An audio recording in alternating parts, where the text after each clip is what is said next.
Halo guys, welcome back to Ruang Sam YouTube channel. Dan hari ini kita bakalan bahas Curhat Porto episode kedua. Dan hari ini kita akan bahas tiga saham yaitu AMMN, BJTM, dan CBDK. Dan langsung aja kita masuk di penanya pertama yaitu AMMN di averaging 6.700. Gimana kita langsung tandain dulu 6.700 di sini. Tapi sebelum kita masuk di technical dari AMMN ini, teman-teman kalian wajib perhatikan adanya perubahan tarif royalti mineral dan tentunya ini akan ngefek ke yang namanya AMMN, guys. Oke, di sini ada emas, biji tembaga, konsentrat tembaga, dan katoda tembaga yang kena di AMMN yaitu di bagian emas dan konsentrat tembaga, guys. Ya, kalian bisa lihat tabel ini dibagi menjadi dua, yaitu PP 26 tahun 2022 dan PP 19 tahun 2025. Nah, di sini apa sih yang akan mengakibatkan ke AMMN ini?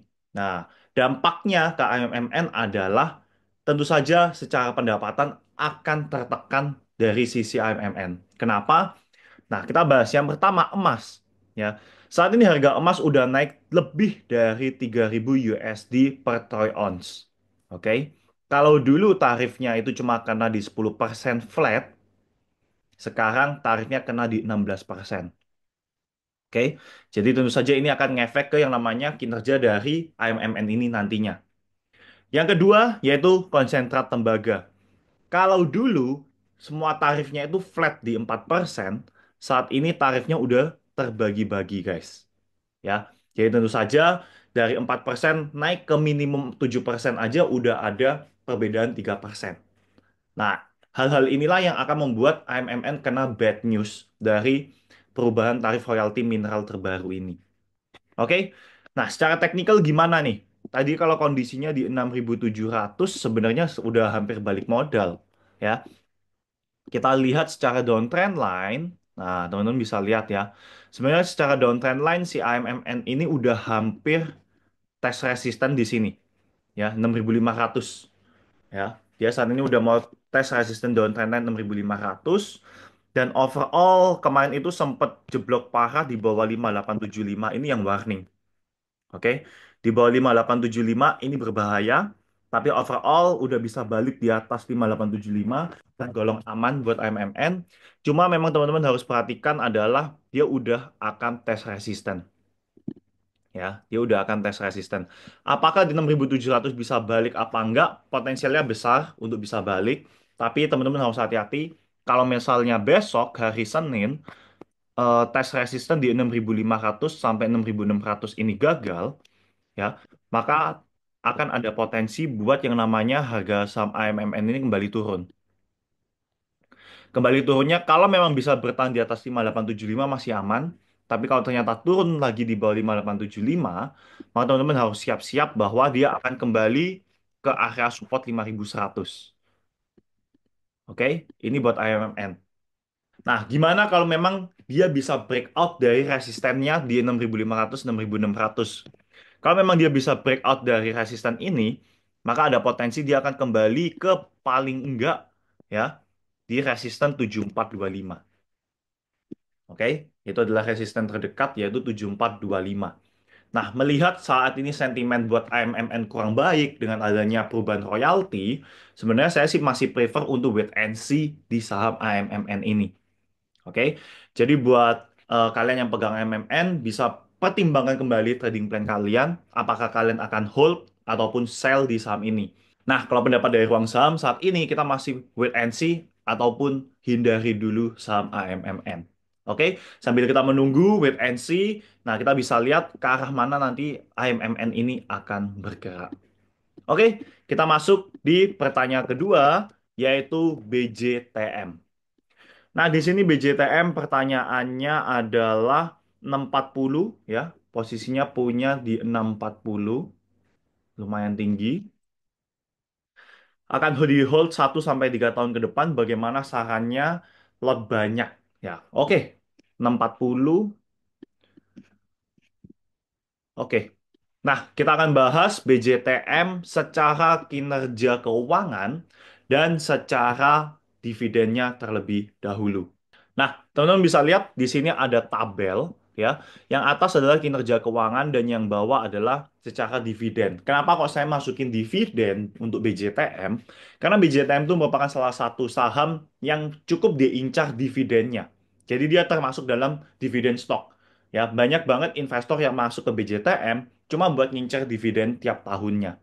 Nah, kenapa kok ngincar dividen tiap tahunnya? Kan teman-teman bisa lihat ya, dia konsisten dalam 5 tahun terakhir, ya, dalam 5 tahun terakhir dividennya itu rata-rata 8%. Oke, bisa dibilang setara obligasi ya atau lebih tinggi dari obligasi sedikit ya beberapa dan lebih tinggi daripada deposito ataupun pasar uang.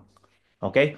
Nah, karena kita akan coba cek gimana dengan kinerja BJTM untuk 5 tahun terakhir, kita akan ganti ini ke monthly chart. Oke, kita kecilkan dulu cara monthly chart.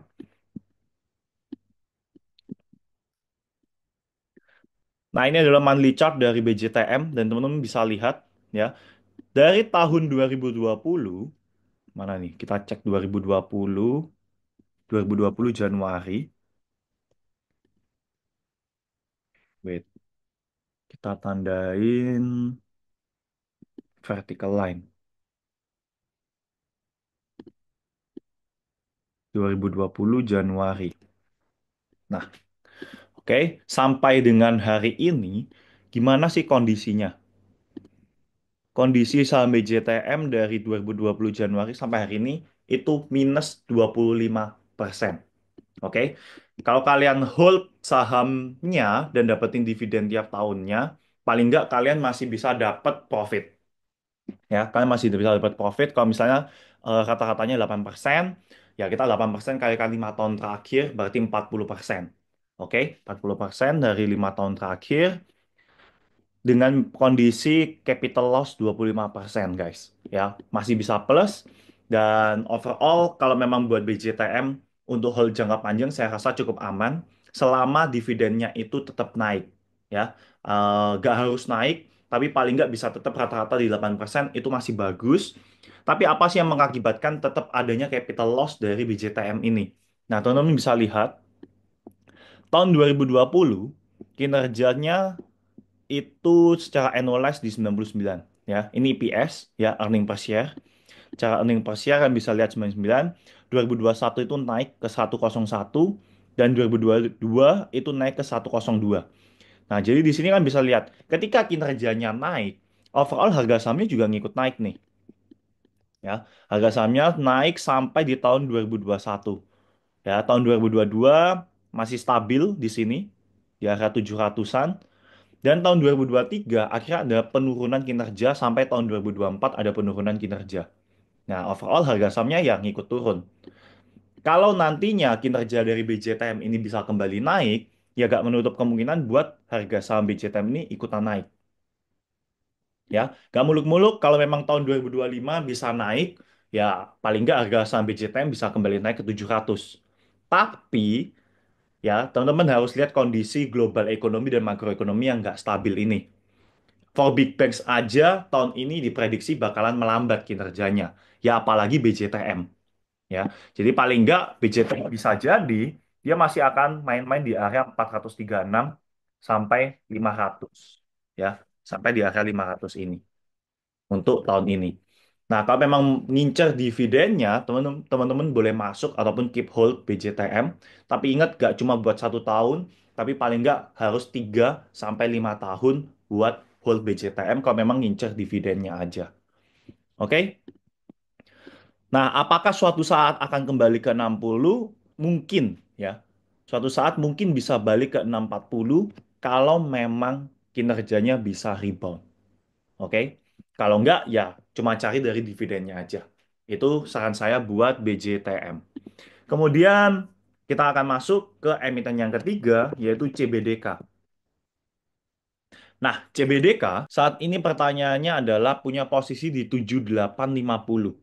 Ya, 7850 kita tandain di sini ya. Apakah masih punya potensi CBDK untuk bisa rebound ke 7850? Sebenarnya kalau kita lihat secara teknikal, potensialnya masih besar. Ya, apalagi kita melihat CBDK ini juga volatility-nya cukup tinggi, jadi cukup menarik. Nah, saat ini juga dia udah keluar dari zona downtrend.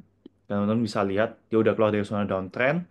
Tapi yang teman-teman harus perhatikan di sini adalah ada resisten ya di area 6675.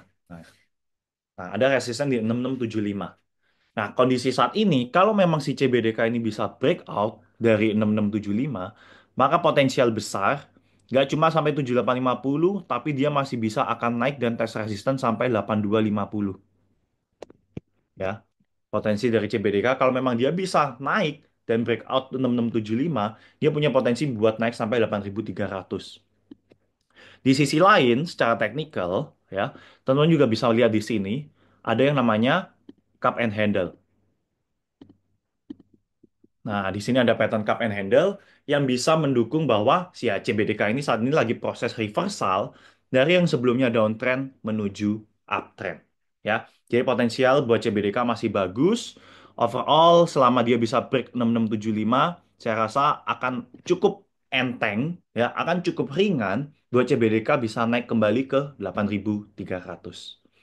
Oke, itulah tiga emiten yang kita bahas hari ini. Dan buat teman-teman yang merasa video ini bermanfaat, jangan lupa kalian bisa langsung like, subscribe, ataupun share video ini ke teman-teman kalian. Dan saya cuma ingatkan, curhat Porto hari ini adalah pure dari pendapat saya. Kalau memang kalian nggak setuju, bisa kalian ya jangan ikutin. Ya, buat kalian yang setuju, tetap do your own research dan buat trading plan kalian. Oke, thank you for watching. See you on the next episode.